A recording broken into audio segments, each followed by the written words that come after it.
બોટાદમાં સ્વામિનારાયણ ગુરુકુળ ખાતે stem quiz competition લોક વિજ્ઞાન કેન્દ્ર દ્વારા યોજાઈ। ગુજરાત સરકારના સાયન્સ અને ટેકનોલોજી વિભાગ દ્વારા સ્ટેમ ક્વિઝ કોમ્પિટિશનનું 4 દિવસ માટે આયોજન કરવામાં આવ્યું છે, જે તારીખ 2 થી 5 ડિસેમ્બર સુધી પ્રથમ રાઉન્ડની હરીફાઈ યોજાઈ હતી। બોટાદ જિલ્લાના 4 તાલુકા મથકો પર આ હરીફાઈનું આયોજન થયું છે, ત્યારે બોટાદ શહેરમાં પણ સ્વામિનારાયણ ગુરુકુળ ખાતે આ હરીફાઈ યોજાયેલી હતી। આ સ્પર્ધા યોજવા પાછળ સરકારનો મુખ્ય ઉદ્દેશ વિદ્યાર્થીઓનું સાયન્સ અને ટેકનોલોજી, મેથેમેટિક્સ અને એન્જિનિયરિંગ વિષયો પ્રત્યે આકર્ષણ વધે તેમજ જ્ઞાનમાં વધારો થાય તે ઉદ્દેશ્ય હતો। સમગ્ર બોટાદ જિલ્લામાં 16,000થી વધારે વિદ્યાર્થીનીઓએ ભાગ લેવા માટે ઓનલાઈન રજીસ્ટ્રેશન કરેલું છે, તેમજ તાલુકા મથક ઉપર આ સ્પર્ધામાં ભાગ લેવા તમામ વિદ્યાર્થીઓ માટે સુચારુ રૂપે વ્યવસ્થાપન કરવામાં આવ્યું છે। તમામ વિદ્યાર્થી અને વિદ્યાર્થીનીઓએ ઓનલાઈન ક્વિઝ કોમ્પિટિશનમાં ભાગ લીધો હતો। આ સ્પર્ધામાં ભાગ લેનાર વિદ્યાર્થીઓ માટે પ્રોત્સાહક ઇનામો પણ જાહેર કરવામાં આવ્યા છે। ગુજરાતમાં પ્રથમ આવનાર વિદ્યાર્થી માટે 2 કરોડ રૂપિયાની પ્રાઇઝમની જાહેરાત કરવામાં આવી છે, ત્યારે સમગ્ર ગુજરાતમાં સાયન્સ અને ટેકનોલોજી વિષયોનું જ્ઞાન વધે અને વિદ્યાર્થીઓ વિજ્ઞાન પ્રત્યે રુચિ દાખવતા થાય તેવું ઉદ્દેશ્યથી આ કાર્યક્રમમાં આયોજન બોટાદ ખાતે પણ થયું હતું। બોટાદની વિદ્યાર્થીનીઓએ આ સ્પર્ધામાં ભાગ લઈ ઓનલાઈન સવાલોના જવાબ આપ્યા હતા અને પ્રથમ વાર આ હરીફાઈમાં ભાગ લઈ આનંદ વ્યક્ત કર્યો હતો।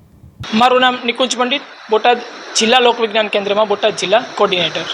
ગરડા રોડ ખાતે ગુરુકુળ ખાતે કાર્યક્રમ યોજવામાં આવ્યો છે। જી હા, આજરોજ બોટાદ જિલ્લા લોક વિજ્ઞાન કેન્દ્ર ખાતે department of science and technology, Gujarat સરકારના પેટા વિભાગ, Gujarat council on science and technology Gandhinagar દ્વારા સમગ્ર ગુજરાત રાજ્યની અંદર ગુજરાત સ્ટેમ ક્વિઝ 3.0નું 4 દિવસનું આયોજન કરવામાં આવ્યું છે, જે અંતર્ગત તારીખ 2 થી 5 તારીખ સુધી ડિસેમ્બર સુધી પ્રિલિમિનરી રાઉન્ડ, પ્રથમ રાઉન્ડ યોજાવાનો છે।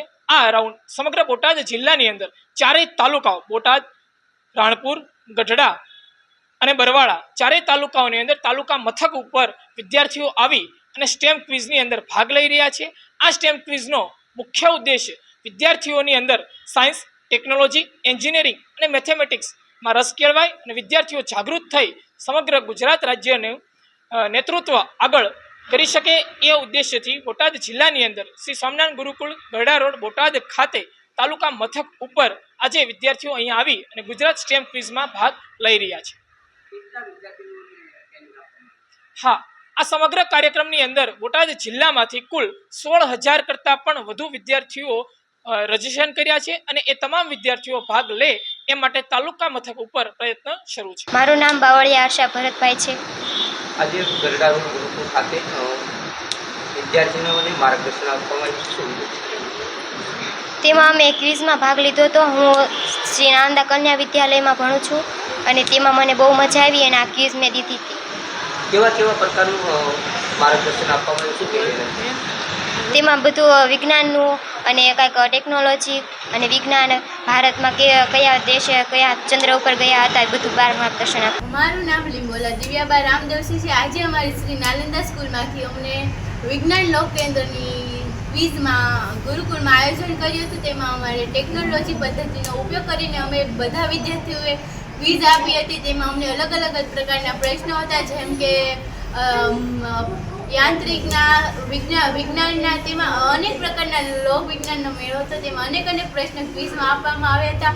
અમે બધાએ પ્રશ્ન આપ્યા હતા, તેના જવાબ તેમાં પ્રશ્નમાં વિજ્ઞાનના પ્રશ્નો હતા, ગણિતની થોડીક સમજૂતી આપવામાં આવી હતી, પછી ધાતુ વિશે આપ્યું હતું। અલગ અલગ પ્રકારના પ્રશ્નો પૂછવામાં આવે તે અમે સૌએ પ્રશ્નના જવાબ આપ્યા હતા। કેટલી વિદ્યાર્થીઓને માર્ગદર્શન આપવામાં આવ્યું એના વિશે શું કહીશું?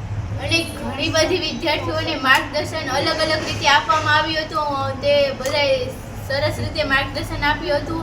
તેમાં 100 કરતાં પણ વધારે વિદ્યાર્થીઓએ વધુ માર્ગદર્શન સારી રીતે આપ્યું હતું। પોથાભાઈ શકલિયા, દિવ્યાંગ ન્યૂઝ, બોટાદ।